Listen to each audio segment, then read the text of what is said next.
Dan Gramza, President Gramza Capital Management. Dan, good morning and thank you for joining us. It's always a pleasure to be with you, Alex. Great to have you on the show, Dan. I was wondering, how are we going to close this week? Final trading day. Of course, we're still in a pre-market territory, but what we can figure out is that stocks are pointing to a higher opening and positive closing of the week. They are, and I do expect that, what you just said. I do look for buyers to continue. Right now, does anyone really want to take profit? As we're seeing over the last couple days, these stock indices surging. So I think there's some confidence returning to the market. That's part of what we're seeing here.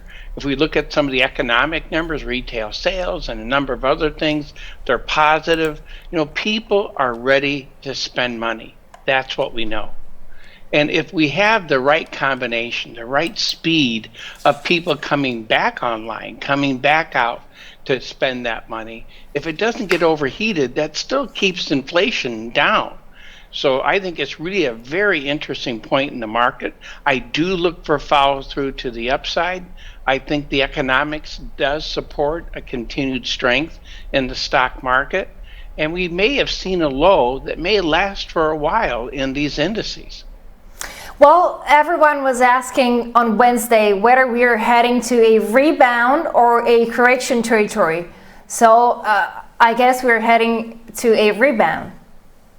I think so. That's the way I look at it. And the reason for that is that I think we're seeing some positive things in the economy, in vaccination rates here in the United States, getting closer and closer to that herd immunity. I'm conservative when it comes to that. You know, I do wear a mask when I go out, and many places are still requiring that. I don't think that's a bad thing from my point of view, but we are seeing changes, and people have been pent up for a long time. I mean, look at everything that Italy has gone through, and now the door is opening a little bit. So so that's positive. Now the issue for us, are we going to start seeing inflation? Because of that, you know, companies now are looking to hire people, and that becomes a challenge. Okay, so they increase their wages.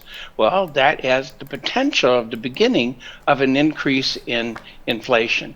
Right now, it is not rampant. We're in a very unique economic cycle, I think. If you look at the last 30 years, you know, we've seen inflation put its head up. If you go back to the late 90s with the dot-com bubble, and then 2003 to 2009, 8, in that range. At 2007, we saw inflation going up, and we've seen Fed action. That's one of the things they monitor is inflation. But what's fascinating to me is that if you look at the market, where we've come from 2009 to where we are right now, we're not seeing that pickup of inflation. So let's just say in the last 30 years, we haven't seen this type of stock market movement without associated inflation. And therefore, the Fed has stayed somewhat conservative. The thing we don't know really is, what is the magic number? What is the number that will have or require or motivate the Fed to do something? And that's really kind of an unknown. We do know they're going to be tolerant to some of it. To see some of it under these market conditions, that wouldn't be too surprising. Are they going to ease their bond purchasing program? You know, there's that possibility. The market gets very jittery when the Fed takes some type of action. And so I don't think that's, you know, out of the works yet. That kind of action from the Fed could have an impact on the market. But right now, I think consumer demand is there. People are willing to spend money. We're seeing people going back to work. So we have some positive things going on in the marketplace.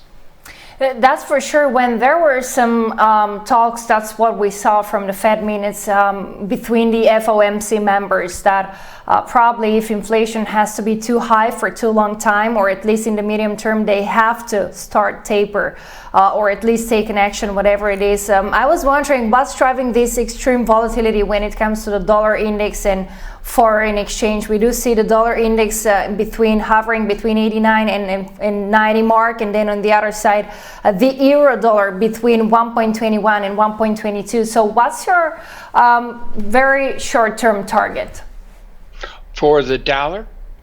For the dollar, and of course the euro dollar, which is, I mean, the main change. Sure. We'll start with the dollar then. Right now, we have a very interesting setup going into Friday's session. It is bullish. And if we can maintain the levels where we are currently trading, I look for a positive close. In other words, what I'm looking for on Friday is for the dollar to strengthen, the dollar index to get stronger. So what does that mean? That would mean a close ideally above 90.40. And we want to be above 90.70 by Tuesday or Wednesday of next week. So this is the potential setup for a change. And it's going to be interesting for us to monitor what happens over the next 2 to 3 days. I think that will be telling for a longer term market approach. Now, the euro has just been bouncing back and forth. You know, that 122.50 to 121.70 or so, or 80, you know, we've been going, we rally, we break, we rally, we break. There's no consistency there. So what we're seeing really, like today, we're seeing sellers coming into that market. The issue then, if sellers are really here, then we want to see the euro closing below 121.50 by the close of Tuesday or Wednesday of next week. That really would imply a longer term change in that market. Weakness in the euro, strength in the dollar. All right, this is very important point. I just wanted to show you very quickly also the commodities and cryptocurrencies. They have been extremely interesting, but let's start with commodities. What's your take on the crude oil? We also saw a few days ago the EAI report, which was extremely interesting when it comes to the net zero targets of the different governments and private companies.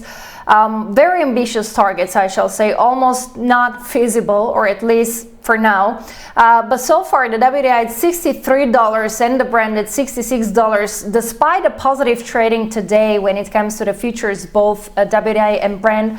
Most likely, we're going to see a weekly loss for both benchmarks. So what's the direction from now on? Well, my expectation is a $5 to $10 maximum sideways move here for crude oil for the energy sector. I don't see any strong reasons for a big rally. We have seen an increase in demand.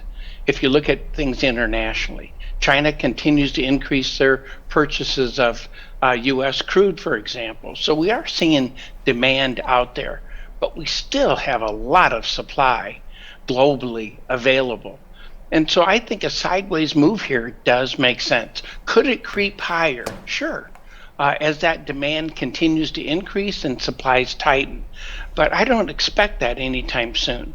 So I think we're at value is the way I would express that. So over the next possibly 2 weeks, actually for the next few months, we could easily be in this $5 to $10 maximum sideways type move. And what about a gold, which is kind of trying to stay afloat, if I shall say, which means in the green territory, which is always in the green territory, but we can actually see this strong boost that we would like to see, or going above $1,900 an ounce? Well, you know, you bring up a really interesting market, because what we have seen is a market that wants to go higher, but it's been struggling. You know, you mentioned that $1,900 level. That is significant. It's significant as a market reference, and it's also significant in terms of when and if we get there. And right now, gold looks like it wants to firm up a bit, but we still have this inflation perspective that's out in the marketplace. I think that's helping fuel gold, and that maybe increase the demand for gold. It's got the right pieces in place. But if the buyers are here, then we are going to close above that number that you're talking about, the $1,900 level. And we'd want to see that by the close of Tuesday. If it doesn't do that, And I think we have a chance of going sideways. I think silver's in the same boat. The magic number for that market is $29. Can we get a close above that within the next week? I think it's possible, but I don't look for dramatic moves up. I'm not necessarily bearish on these metals, but I think we need to be cautious on the long side. The metal that does surprise me, though, is copper.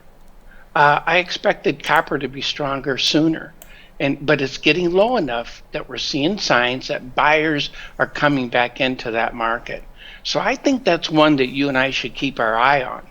And that 465 to 470 is what we'd want to see next week by the close of Wednesday, a market moving up towards that range. Yeah, that's for sure. Also, copper today is up about a little bit more than 0.2%. I was wondering, since the conversation in the past few days or the past 48 hours was all about cryptocurrencies and tech sector, of course, together with inflationary pressures to the upside, both in Europe and the United States. We can't say the same for Japan, though. Today we saw some inflation data, which is still negative.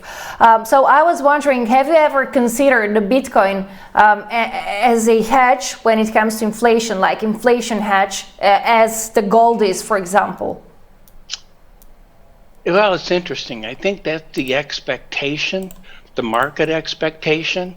I haven't seen a strong enough correlation over a long enough period for me to say yes. It is a barometer of what we may see in the market or expectations for inflation. Could it react to it? Sure. But is it reacting because of inflation? I don't know if we're seeing that kind of action. Remember, Bitcoin, for example, is a highly concentrated marketplace.